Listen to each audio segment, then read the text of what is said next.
cepat, dan mengupas lugas. Prabowo kalah. Historis kan, nggak bisa dibantah, fakta. Dan itu saya berapa kali ngobrol sama Pak Prabowo, minggu ini 2 kali, cukup panjang. Banyak pendukungnya Prabowo menolak. Kok gabung sama lawan? Dan menganggap Prabowo pengkhianat. Kok mau bertarung keras kan luar biasa ya, mau gabung. Nah, Jokowi juga gitu. Kita sama saya, Pak Jokowi, banyak yang nggak setuju. Kok ngerangkul orang yang kita bertarung keras? Kenapa nggak kita ngajak teman-teman kita sendiri yang membela habis-habisan? Nah, jadi saya pikir ini momentum luar biasa bahwa Jokowi Prabowo itu adalah bisa ya menjadi contoh kerukunan. Kalau nggak bangsa ini nggak pernah ada contoh soal kerukunan. Kedua juga value, anak sering bilang bagaimana politisi bisa jadi negarawan. Saya pikir itu buktinya. Karena mereka menghadapi orang-orangnya sendiri yang menganggap mereka pengkhianat. Ngapain ajakin musuh?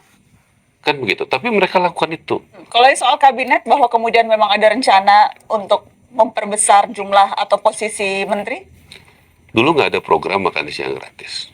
Sekarang itu menjadi visi misi, dan menurut saya salah satu kunci kemenangan Pak Prabowo adalah menawarkan program itu. Yang bagi banyak orang mungkin itu adalah program yang nggak penting, nggak masuk akal, nggak prioritas. Tapi saya percaya itu dalam beberapa kampanye saya tanya langsung kepada rakyat, setuju nggak program makan siang gratis? Setuju? Yang saya tanya ibu-ibunya. Untuk anak sekolah ya? Ya, jadi artinya tentu itu harus dieksekusi karena itulah janji kampanye. Dan dieksekusi lewat bentuknya nanti kita pikirkan. Tentu Pak Prabowo yang menyampaikan, tapi itu adalah janji kampanye yang harus dilakukan kepada, apalagi itu termasuk yang sering disampaikan. Tentu ada banyak yang harus dibereskan. Apakah anggarannya, apakah teknisnya, apakah SDM-nya. Tentu juga bagaimana dampak membuat ekonomi bertumbuh dengan besar. Kembali ke tadi pertanyaan soal kabinet gemuk itu. Jadi menurut Anda memang wajar kalau kabinetnya menjadi lebih besar karena yang dijanjikan Pak Prabowo selama kampanye juga sesuatu yang besar-besar. Sesuatu yang baru. Sesuatu yang belum ada.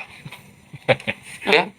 Kalau yang anggarannya banyak, anggarannya besar. Iya, nanti uangnya habis buat bikin dampaknya besar. baru nggak? Dampaknya kan besar. Cuma untuk catatan aja sih, karena kalau niatnya juga salah satunya untuk efisiensi, untuk efektivitas anggaran. Lembaga Administrasi Negara pernah menghitung dana operasional pejabat eselon 1 di kementerian bisa 500 juta setahun. Dan rata-rata ada 10 pejabat eselon 1. Itu baru dana operasional aja. Jadi kekhawatirannya nih, semakin besar kabinet, semakin besar porsi anggaran yang akan ke pejabat bukan ke yang rakyat. Itu ada kekhawatiran yang tadi kemudian kita juga melatih sportivitas ya. Saya pikir setuju. Tidak usah semua ada wakil menteri yang nggak perlu. Kan apa sih urgensinya? Tapi yang perlu, kalau perlu 2 wakil menterinya. Jadi yang nggak perlu ya nggak usah. Jadi jangan dibuat mengada-ngada gitu loh. Itu aja saya pikir ngurus negara ini. Partai-partai yang kalah yang kata Andi tadi. Jangan semata-mata karena itu. Kalau itu yang dilakukan ya sama aja. Partai yang kalah kalau ada kader yang bagus dan sesuai visi misi Pak Prabowo dan bisa dalam gerbong besar ini, kenapa enggak, Mbak? Kan gitu. Iya, asal itu betul-betul sesuai dengan tupoksinya. Iya. Kan maksudnya duduk samping-sampingan aja sudah tanggung bener kayaknya. Maksudnya I facendo